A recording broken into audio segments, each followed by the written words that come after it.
Vamos a entrar en comunicación con la arquitecta Lourdes Yusti. Ella es decana del Colegio de Arquitectos Regional de Lima. Bienvenida, arquitecta Yusti, a Exitosa Perú. Muchas gracias, un gusto estar con ustedes. Muchísimas gracias por estar aquí en Exitosa Perú.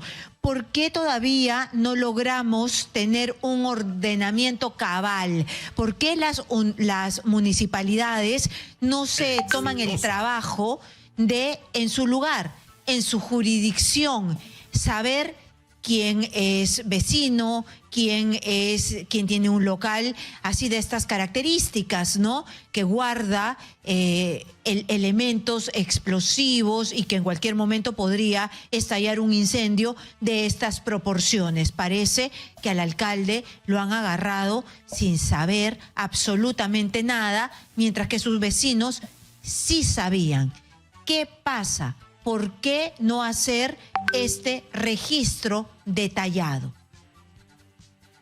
Bueno, desde el Colegio de Arquitectos, como gremio profesional, quisiéramos dar un énfasis en la raíz del problema. En los últimos 20 años, nuestras ciudades han crecido un 39%, de los cuales el 93%, repito, el 93% del crecimiento de nuestras ciudades en el Perú es de manera informal, según estudios de investigación de GRADE. Entonces, ¿cómo tenemos nuestra ciudad? ¿Está planificada? ¿Tenemos un lugar donde esté la industria? ¿Tenemos una clasificación industria de alto riesgo? No, tenemos una informalidad en todas las instancias de las diferentes actividades que se dan en nuestra ciudad. Entonces, ¿qué es lo que decimos nosotros? Justamente se tiene que atacar el problema de raíz.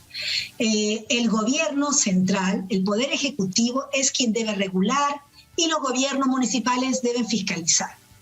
Pero, ¿hasta dónde tienen recursos, tanto económicos como recursos humanos, para poder realizar esta labor que a veces resulta casi infinita?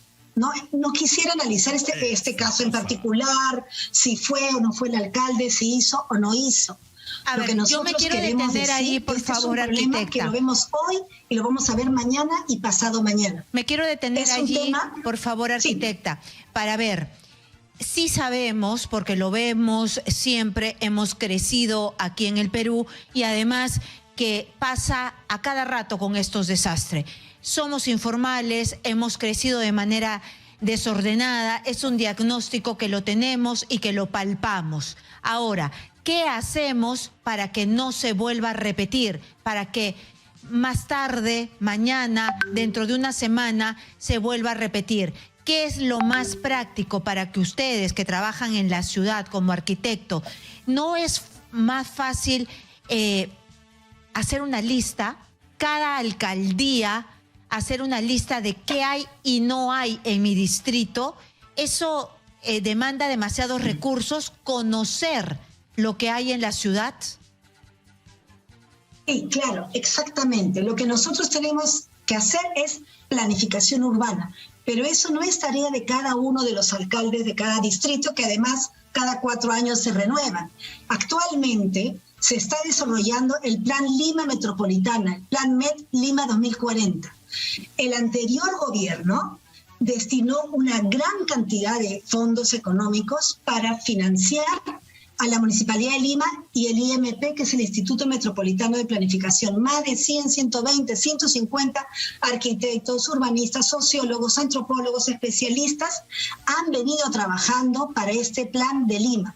No sé qué ha pasado en los últimos 6 meses. De pronto, todo el impulso, las mesas de trabajo que se estaban realizando, convocando a todos los actores de la sociedad, colegios profesionales, pobladores, colectivos, universidades, etcétera, se ha quedado paralizado. Entonces, es ahí, en ese plan de Lima Metropolitano, que invocamos y exigimos desde el Colegio de Arquitectos que se termine de realizar en esta gestión, porque el dinero lo han tenido y lo tienen. En este plan se identifican justo todos los problemas, pero no lo hace un alcalde distrital, lo hace este equipo de urbanistas y profesionales interdisciplinarios. Y ahí se dan justamente las medidas. ¿Dónde, cómo hacemos para organizar nuestra ciudad, territorio, las zonas de valles, que no vengan, por ejemplo, para decir, nuestro Valle de Lurín hacemos edificios, industrias, se mantenga esta reserva ecológica. Eso es muy grande. Vamos eso a colocar es macro. Las industrias Muy bien. de riesgo. Eso es macro. Etcétera. ¿Cuánto tiempo tenemos ya preparando este plan hasta el 2040? ¿Cuánto tiempo ya los profesionales lo están preparando? Yo diría que, bueno, más o menos 1 año y medio puede ser. 1 2 año y años medio. está próximo. Le falta, como decir, cuando uno hace la torta, le faltan las cerecitas encima. Muy bien. Lo que importa es la decisión política. Muy grande. Y otra cosita, se acaba Es de algo muy terminar grande, el plan ¿no, del doctora? Callao. Muy bien. Hemos tenido un desastre ecológico y el alcalde no está y sus regidores no están aprobando el plan que ya tenemos para el Callao. Autoridades, por favor, consejo, aprueben el plan metropolitano del Callao, el plan del Callao, el plan urbano. Muy bien, arquitecta. Esto es algo macro, enorme, grande, que se debiera dar un impulso extraordinario, como usted dice, desde el Ejecutivo y las municipalidades, especialmente la Municipalidad de Lima. Muy bien, pero ¿qué hacemos mientras tanto? Las municipalidades distritales tienen que hacer lo suyo, porque por algo ellas son las que dan las licencias de funcionamiento, ellas son las que reciben las quejas de los vecinos. Los vecinos nos han dicho aquí en Exitosa que se quejaban de estas fábricas clandestinas. ¿Cómo hacer? Sí, lógicamente lo que se tiene que reforzar es la fiscalización. Acabamos de ver este incendio, que no ha sido el único lamentablemente, donde había un depósito de materiales inflamables, líquidos inflamables. Dentro del rango de diferentes depósitos es uno de los de mayor riesgo.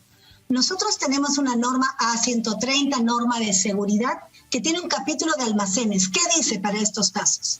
En primer lugar, está prohibido un almacén de líquidos inflamables que colinde edificación con otra edificación. Lo que se tiene que hacer es tener una distancia mínima de 6 metros de separación. Como vemos en otros locales industriales que hay grandes áreas libres, ¿no? 1. 2. Si en el caso empezara un incendio, no debería afectar a los vecinos. Tienen que tener muros resistentes al fuego de 2 horas. 3. Tiene que tener un sistema de protección de agua contra incendios. Esto incluye gabinetes, mangueras y rociadores. Este sistema de rociadores son estas duchitas, ¿no?, que se prenden cuando hay calor. Tiene una bulbita de cristal y con la temperatura se abre la duchita, este rociador, que algunos le llaman sprinkler, cuando hay un fuego en el momento de su inicio. Nosotros estamos llenos de almacenes clandestinos, como bien dice usted, que deben desaparecer. Es ahí que la municipalidad debe reforzar su fiscalización, inspecciones, etcétera, para que esto no se siga dando. Pero estamos llenos de almacenes que proliferan por todos lados. Nosotros hemos visto recientemente un incendio en el techo de uno de los edificios de Mesa Redonda que se incendió y ya, o sea, cada semana nosotros vemos un incendio nuevo. Esto no debe suceder y sucede. Lo que ustedes proponen como ya colegio, como entidad de colegio de arquitectos, es que se vaya a un plan macro. Mientras tanto, estos almacenes deben tener recubrimientos especiales. No los tienen, porque me da la impresión que las autoridades ni siquiera los tienen mapeados, ni siquiera tienen esa fortaleza.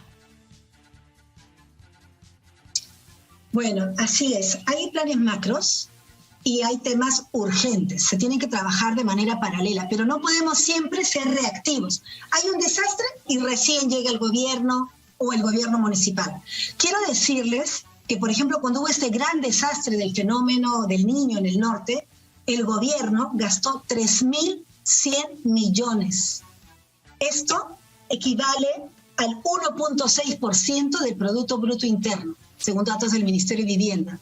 Entonces, sí hay recursos, pero se gasta muchísimo más en reparar. El año pasado se aprobó la Ley de Desarrollo Urbano Sostenible, que tiene que ser reglamentada y justamente lo que hace es organizar la ciudad y agarrar el tema de fondo. Cuando se hace el presupuesto de la República, el Ministerio de Economía, la PCM, el Congreso, y cuando los alcaldes ejecutan sus obras, no tiene que ser la obra que se le ocurrió al alcalde de turno. Tiene que dársele prioridad, y así lo dice la ley, a aquellas obras que están insertas en un plan de desarrollo urbano aprobado. Entonces, es ahí donde se tiene que trabajar. Desde el primer día, nuestros pobladores de menos recursos tengan una vivienda digna. Esa vivienda digna significa que tengan agua, desagüe, seguridad, que no están en zonas de riesgo, que tienen una vía con el ancho adecuado, que tienen equipamiento para educación, y en el tema parques, de los almacenes, colegios, arquitecta, etcétera. en el tema de los almacenes, la zona industrial, ¿esta zona debería estar alejada de la ciudad? ¿Cómo se va a hacer para que estos pequeños industriales, estos pequeños empresarios accedan a irse a otra zona que les va a costar y que de repente no pueden costear? Miren, hay que diferenciar. Cuando se habla de industria, existe desde la industria más simple, artesanal, hasta la industria de alto riesgo, como es lo que hemos visto ayer. Entonces nosotros tenemos, nuestros pobladores son sumamente emprendedores y muchos tienen viviendas, talleres, con industrias artesanales de bajo riesgo, y eso se debe mantener. Lo que necesita justamente nuestra ciudad es suelo. Entonces, en esta ley se crea la figura del operador público de suelo. Nuestro gobierno, nuestro Estado, tiene muchos terrenos en medio de las ciudades. Tenemos cuarteles que ya no se usan en zonas residenciales, etc. Entonces, esta ley indica, el gobierno tiene que tener un ente especial, el operador público de suelo, para identificar todos aquellos espacios de suelo dentro de nuestras ciudades para justamente poder desarrollar viviendas organizadas. Y cuando hablamos viviendas, los arquitectos, los urbanistas, nos referimos a viviendas y el equipamiento que requieren, ya sea comercial, industrial, salud, etc. Muy bien, ha quedado claro, todavía parece lejanísimo, pero ojalá se enrumbe, pero sí, se necesitan medidas inmediatas para que ningún peruano vuelva a sufrir las consecuencias de este humo tóxico. Felizmente que no han habido muertos. Gracias a la arquitecta por estar aquí. Nosotros nos tenemos que ir a una pausa comercial y regresamos.